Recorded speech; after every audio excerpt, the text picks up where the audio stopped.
Gemar Chatima Tova. So there's a beloved rabbi. He's loved by the congregation.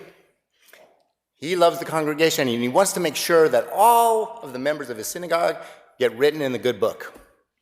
So he goes to a pub, and he sees Moshe. And he's like, Moshe, do you want to go to heaven? And Moshe's like, oh, yes, Rabbi, of course I do. He goes, go stand against that wall over there. And he looks around, and he sees Shlomo. And he's like, Shlomo, do you want to go to heaven? Yes, Rabbi, of course I want to go to heaven. Go stand against that wall over there. So then he sees in the back, he sees Chaim Yankel. And he goes to Chaim Yankel, and he's like, Chaim Yankel, do you want to go to heaven? Chaim Yankel's like, oh no, Rabbi, oh no. He's like, Chaim Yankel, when you die, you don't want to go to heaven? And Chaim Yankel's like, yes, Rabbi, of course when I die, I want to go to heaven, but I thought you were getting a group together to go right now.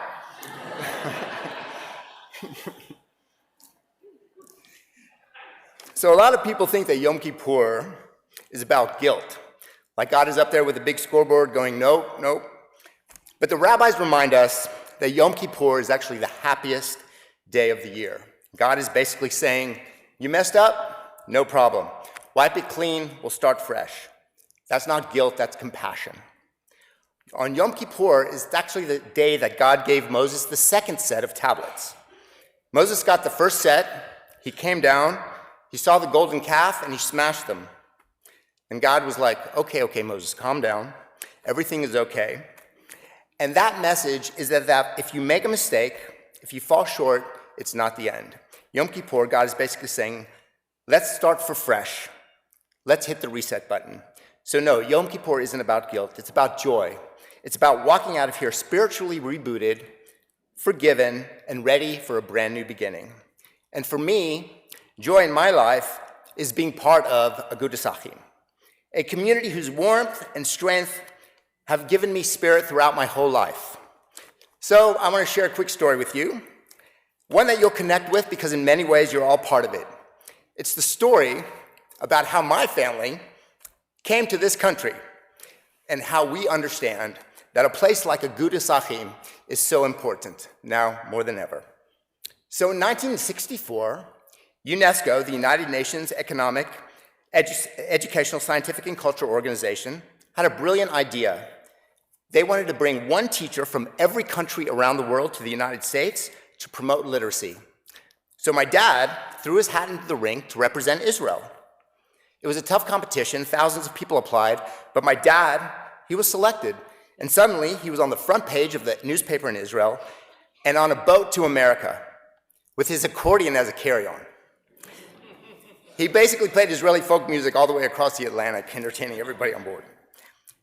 At the end of this UNESCO tour, a representative from the JNF, the Jewish National Fund, pulled my dad aside and said, we have work for you if you want to come back to California. And my dad answered, I'm sorry, I can't. My wife and new baby are in Israel, and I can't leave them. And they're like, oh, no problem, just bring the whole family. So he goes to Israel, and he talks to my mom, and he's like, hey, guess what? We're moving to America. And my mom was like, are you out of your mind? I just had a baby, that was me. We're not going anywhere. And my dad said, don't worry, it's only for 6 months.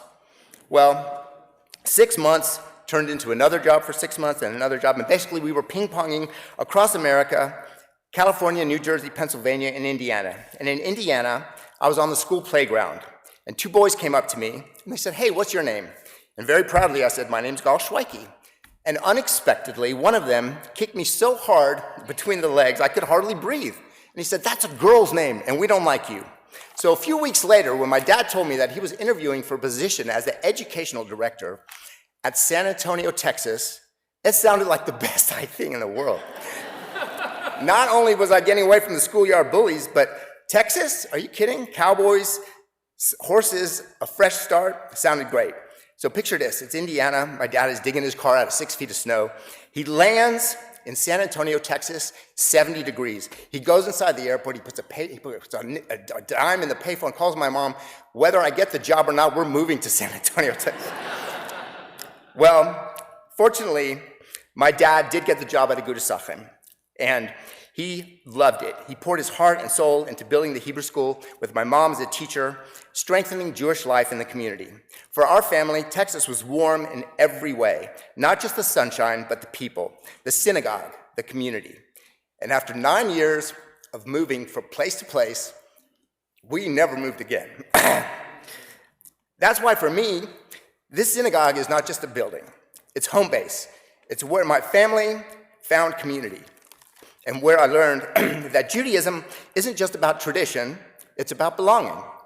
And I'll never forget my first day at Colonial Hills Elementary School. I see these two kids coming up to me again. And I knew, being the new kid, I learned what to do at this point. As the new kid, I turned around and I started walking as fast as I could in the opposite direction. But they started yelling at me. They were like, hey, hey. So I knew that they were talking to me, so I turned around slowly. And I knew what to expect, so I braced myself. And they were like, hey, aren't you the new kid from our Hebrew school class? I said, yes, I am. They're like, do you want to be friends? I was like, this sounds great. Well, those two kids were Scott Klein and Sam Reback. And those were my first two real American friends, and lifelong ones at that. And it all started with the synagogue, with community, with people who opened the doors and their hearts and saying, you belong here. So, on behalf of my family, I want to say thank you. Thank you to all the leaders, the rabbis, the presidents, the board members, the volunteers. Without you, we wouldn't be here. Every child in our school, every prayer we sing, every Shabbat meal we share together, it's all exists because we are here. You stood up and you said, Hineni, here I am. But we also know that the world has changed. We are living in a time when anti-Semitism is on the rise, when our Jewish identity is challenged more openly. That's what makes this place more essential than ever. Our synagogue isn't only a house of prayer. It's a center of Jewish life, a place where our children learn to be proud of who they are, and it's a reminder that together we are stronger. And the Jewish tradition teaches us that strength requires both heart and resources. Right now, our membership dues cover only a part of what it takes to keep our synagogue thriving. The balance comes from our three major fundraisers: the Kol Nidre Appeal, the Texas Kosher Barbecue, and our spring fundraisers.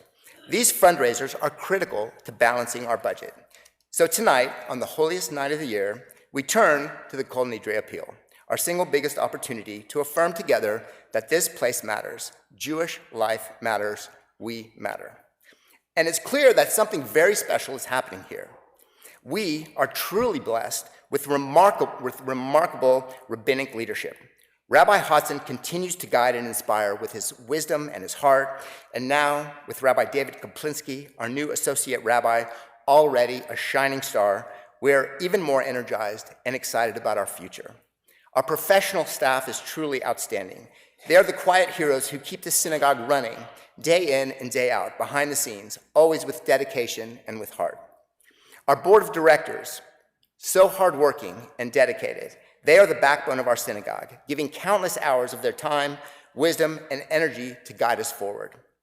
And in the last 30 days alone, 13 new families have joined our congregation. That's very exciting. So welcome to all of you. Our IPS religious school has grown from 40 to 55 kids and counting. Our preschool is a true gem of Agudas Achim filled with happy kids, confident parents, and incredible leadership guiding it all with heart and vision. And our Shabbat services on Friday nights and Saturday mornings are filled with more people and more joy, and more spirit than ever. But with growth comes responsibility.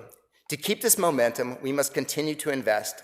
We must invest in exceptional programming that inspires the entire congregation. The congregational dinners and events must be more frequent and joyful and affordable, keep them affordable for everyone. And our youth, we need to continue to expand teachers and expanded programming. And when it comes to security, we've already made important strides to protect our community, and we are committing to building on them, ensuring that everyone who walks through those doors feels safe, supported, and at peace. So tonight, we open our hearts, and I ask you to give generously, not only to sustain our synagogue today, but to secure it for tomorrow. Because when we give, we're not just keeping the lights on, we're keeping Judaism alive for our children and our grandchildren. May our generosity tonight be the fuel that ensures Jewish life in San Antonio continues to shine l'dor v'dor from generation to generation. So you can return your pledge cards in the rotunda, You can give them to any office staff, or you can drop them off at the office anytime Friday or anytime next week. Our tradition teaches that tzedakah, righteous giving, returns to us tenfold. So, from the bottom of my heart, may what you give tonight come back to you in blessing, in health, and in joy. Gemar Chatima Tova.